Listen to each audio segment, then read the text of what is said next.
This is The Warning. Senator Claude Malhuret rose in the French Senate, and he told hard truths. He spoke directly and clearly to the American people and to the whole wide world. The Democratic Party should take a listen and watch closely, because this is the response that should have been given to Trump's joint address to Congress. It's tough, it's unsparing, and it is essential that you watch it. Sometimes it helps to be able to see your country more clearly by looking at it through foreign eyes or seeing it from overseas. And this is such a case. The senator is a friend of America. He is a friend of freedom. He is a friend of peace. And what he does here is call Donald Trump out for the disgrace that he is, the American Nero. And Washington, my friends, is indeed burning.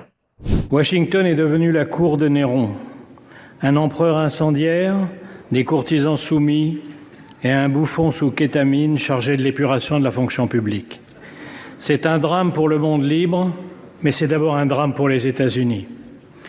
Le message de Trump est que rien ne sert d'être son allié puisqu'il ne vous défendra pas, qu'il vous imposera plus de droits de douane qu'à ses ennemis et vous menacera de s'emparer de vos territoires tout en soutenant les dictatures qui vous envahissent. Le roi du deal est en train de montrer ce qu'est l'art du deal à plat ventre. Il pense qu'il va intimider la Chine en se couchant devant Poutine, mais Xi Jinping, devant un tel naufrage, est sans doute en train d'accélérer les préparatifs de l'invasion de Taïwan. Jamais dans l'histoire, un président des États-Unis n'a capitulé devant l'ennemi. Jamais aucun n'a soutenu un agresseur contre un allié.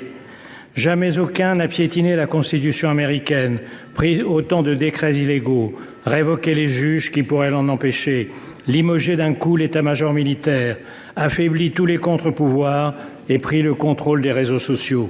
Ce n'est pas une dérive illibérale, c'est un début de confiscation de la démocratie. Rappelons-nous qu'il n'a fallu qu'1 mois, 3 semaines et 2 jours pour mettre à bas la République de Weimar et sa Constitution. J'ai confiance dans la solidité de la démocratie américaine et le pays proteste déjà. Mais en 1 mois, Trump a fait plus de mal à l'Amérique qu'en 4 ans de sa dernière présidence. Nous étions en guerre contre un dictateur, nous nous battons désormais contre un dictateur soutenu par un traître. Il y a 8 jours, au moment même où Trump passait la main dans le dos de Macron à la Maison-Blanche, les États-Unis votaient à l'ONU avec la Russie et la Corée du Nord contre les Européens réclamant le départ des troupes russes. 2 jours plus tard, dans le bureau ovale, le planqué du service militaire donnait des leçons de morale et de stratégie au héros de guerre Zelensky avant de le congédier comme un palefrenier en lui ordonnant de se soumettre ou de se démettre.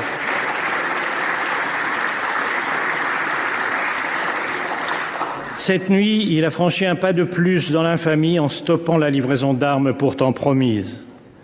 Que faire devant cette trahison? La réponse est simple. Faire face. Et d'abord ne pas se tromper. La défaite de l'Ukraine serait la défaite de l'Europe. Les pays baltes, la Géorgie, la Moldavie sont déjà sur la liste. Le but de Poutine est le retour à Yalta où fut cédé la moitié du continent à Staline. Les pays du Sud attendent l'issue du conflit pour décider s'ils doivent continuer à respecter l'Europe ou s'ils sont désormais libres de la piétiner. Ce que veut Poutine, c'est la fin de l'ordre mis en place par les États-Unis et leurs alliés il y a 80 ans, avec comme premier principe l'interdiction d'acquérir des territoires par la force. Cette idée est à la source même de l'ONU, où aujourd'hui les Américains votent en faveur de l'agresseur et contre l'agressé, parce que la vision trumpienne coïncide avec celle de Poutine. Un retour aux sphères d'influence, les grandes puissances dictant le sort des petits pays. À moi, le Groenland, le Panama et le Canada. À toi, l'Ukraine, les pays baltes et l'Europe de l'Est. À lui, Taïwan et la mer de Chine. On appelle cela, dans les soirées des oligarques du golfe de Mar-a-Lago, le réalisme diplomatique. And then, of course, there is Peter Navarro. This is one of the courtiers that the senator talked about.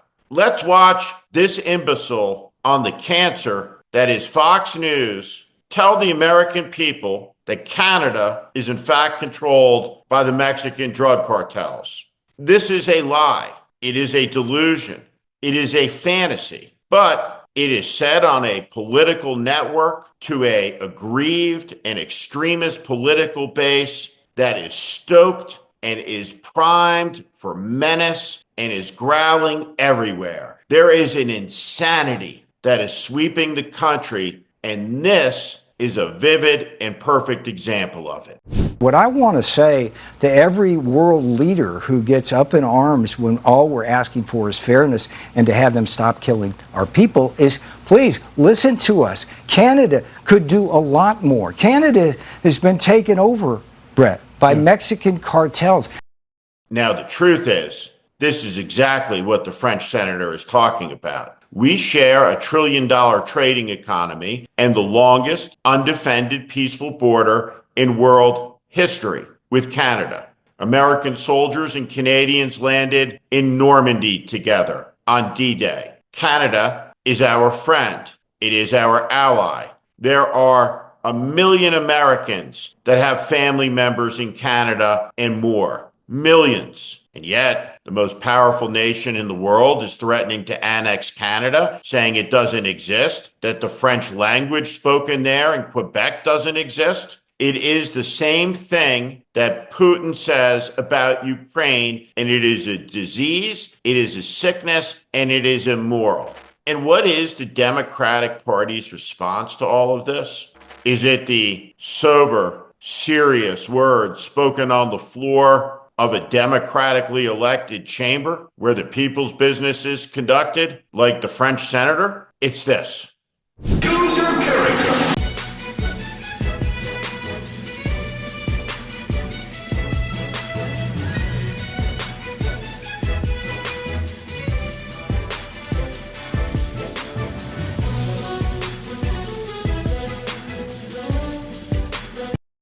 What is that? It is pathetic. It's awful. And if you're a voter, an American, who's worried about this moment, this is the crap, the dreck that is being produced by the children, the staffers working for these members of Congress who participated in this at an urgent moment in world history.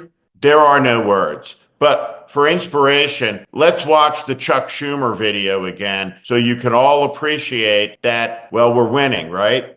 I'm going to stand with you in this fight, and we will win. We will win.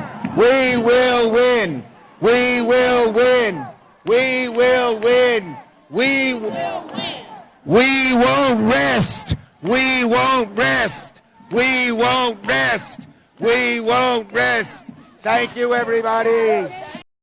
We're not. We're losing the country. Our democracy is threatened, and it's past time to stand up, shout loud, organize, and fight back. Nero. That is exactly who Trump is. An addled emperor, and he is fiddling while the nation burns. He's not making anything great again. What he's doing is seizing power that is not his to seize. It is ours, the people's, to grant. That's how the American system works. And it was a gift to us, our independence, that is, by the French. It was the French tricolor that gave the stars and stripes a chance to fly high. And it is the French who the United States liberated when the yoke of slavery and evil descended upon them.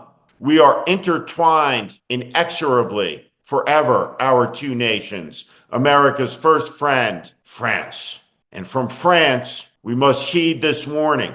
It is real. It is happening.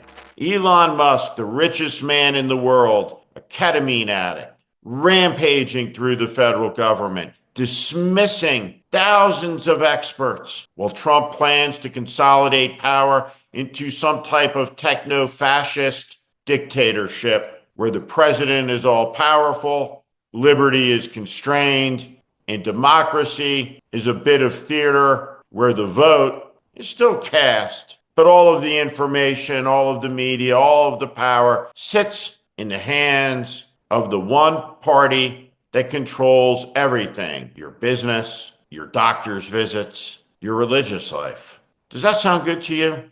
Are you happy that Elon Musk and his team of young incels has every bit of private data that has ever been accumulated on you by the federal government? There are no barriers, there are no walls, there are no restrictions. There is something terrible happening in America, my friends, and it must be opposed. The Capitol switchboard is 202-224-3121. Call it. Use it.